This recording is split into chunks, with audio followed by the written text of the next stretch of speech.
Just a short time ago, Secretary of State Hillary Clinton discussing the turmoil in Libya. She is in Geneva, Switzerland, meeting with the United Nations Human Rights Council. Secretary Clinton arguing that it's time for Mommar Qaddafi to go and saying in no uncertain terms that nothing is off the table so long as the regime threatens and kills its own people. Let's talk about it with Ari Fleischer, the former White House press secretary under President George W. Bush. There's all this dithering at the UN and other places, apparently, about whether to enforce a no-fly zone or impose a no-fly zone over Libya, where Mommar Qaddafi has apparently told his own Air Force to go in and strafe the people who've been protesting against him. Well, first of all, dithering at the United Nations is redundant. But we, as a nation, as a moral nation, we will forever kick ourselves if there's a massacre of people, just like there was in Iraq after the '91 war, with helicopters, with gunships against the people in the street as Qaddafi takes one last stand.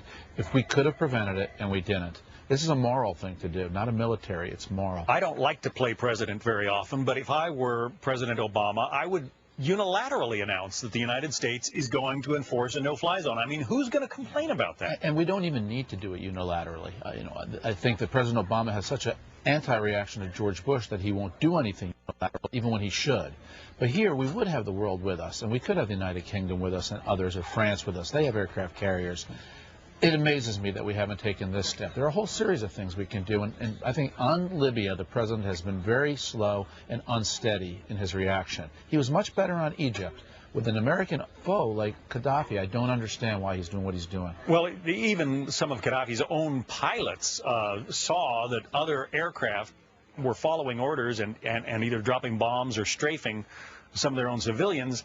They hightailed it out from Malta and asked for political asylum. Well, that's right. I don't think it's going to take much for everything Libyan in the military to crack and fall apart. It will be potentially a bloody disaster in his final stand, and we can help prevent that from happening and be a hero, I think, to the Libyan people. Yeah, and wouldn't it be good for President Obama, both from a worldwide prestige standpoint and also from the position of the American voter? And morality. I mean, There is a certain sense where America has the strength. We almost uniquely can prevent slaughters from taking place, and if one happens in Libya, we're going to remember this moment where we could have had a no-fly zone, but we didn't. I hope they still will do it. There's still time, but they need to do it. And we remember what happened with Mommar Qaddafi when President Reagan sent those fighter planes in to bomb his compound. Well, that's right. It didn't get him totally out of the terrorism business, but it largely did. And he committed the Lockerbie atrocity. But largely after that, or without that, he was reminded of America's strength and power, which can play a real deterrent role. And I wish President Obama would show some more of that.